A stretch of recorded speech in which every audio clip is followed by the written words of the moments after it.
Pessoal, eu vou começar com a repercussão da fala de ontem do Lula e sobre o que aconteceu naquela reunião ministerial e o papel da imprensa no meio de tudo isso.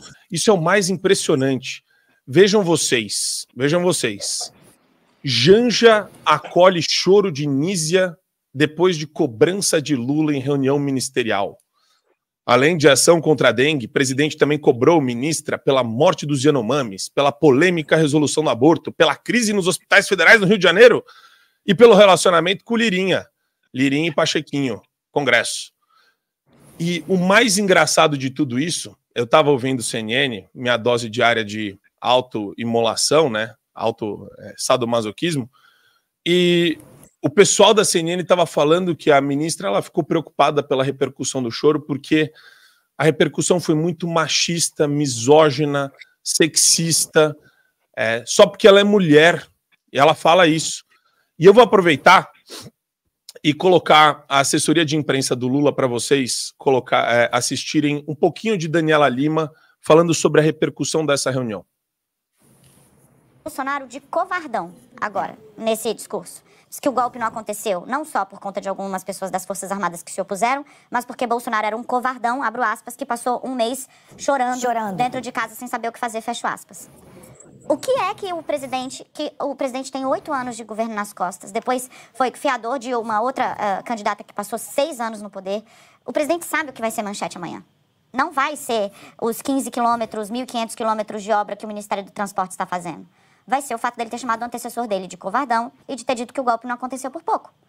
Então, se ele quer dar vazão às notícias do governo, está na hora de começar a pensar, a olhar que as pesquisas indicam que o retrovisor, falar mal só do que já passou, já não basta. O governo Bolsonaro ele foi avaliado em novembro de 2022. E ele, para desespero do próprio ex-presidente, perdeu. Essa avaliação, esse plebiscito, foi feito em 22. A tentativa de golpe de 2023, o 8 de janeiro, deu sobrevida e deu ao Lula uma gordura que a urna havia mostrado que ele não tinha. 52,48. Ó, muito pouco. O 8 de janeiro deu vergonha para algumas pessoas da direita que ouviam o Bolsonaro como um mal menor do que o PT. Então, ele ganhou um respiro. Mas as pesquisas indicam que isso acabou. Esse tempo do retrovisor, para Lula, acabou. Então, assim, sob a ótica do tipo, né, de falar, olha, nossa, democracia e o golpe, etc e tal, sim, todos nós falamos sobre isso aqui o dia todo. Mas o presidente precisa começar a saber que o maior publicitário do governo dele é ele mesmo. Se 13 milhões de pessoas voltaram a comer no Brasil, como mostrou o estudo publicado pelo Instituto Fome Zero, e isso não foi manchete de jornal, porque havia um rumor ou uma fala do próprio Lula a respeito de outros temas, como Gaza, como Venezuela, como Maduro, etc e tal, que ofuscaram isso. É preciso começar também, o governo precisa começar a entender que, sim, ele pegou uma gestão destroçada na versão dele, ok, mas o trabalho agora é dele. E a forma de divulgar também é ditada por ele. Professor, eu quero começar por você. A maneira como a imprensa veicula, por meio desses comentaristas, pseudo-especialistas, esses militantes de redação, isso vai durar para sempre? Ou essa máscara uma hora vai cair? Porque é bem patético você ouvir a Daniela Lima, né, dizendo como que o Lula tem que se comportar dentro da comunicação. Quer dizer, não é nem torcida mais, existe um vínculo ali. É um vínculo indissociável ali. Uma assessoria de comunicação quase ela deu, né? Misturada aí com algumas interpretações e conclusões próprias da Daniela Lima, conclusões completamente descoladas da realidade, como, por exemplo, de que o Lula recebeu um país destroçado. Destroçado em que sentido ela está falando? Você recebeu um país com a economia em crescimento, uma trajetória de crescimento,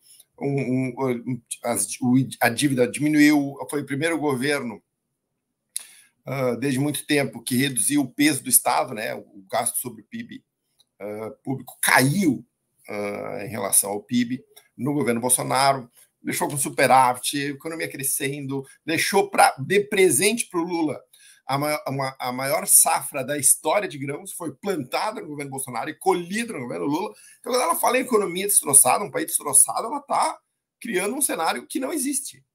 Agora, o fato de Lula tentar se contrapor a Bolsonaro, né, me parece muito mais um ciúmes de Bolsonaro e da popularidade do presidente do que propriamente uma tática.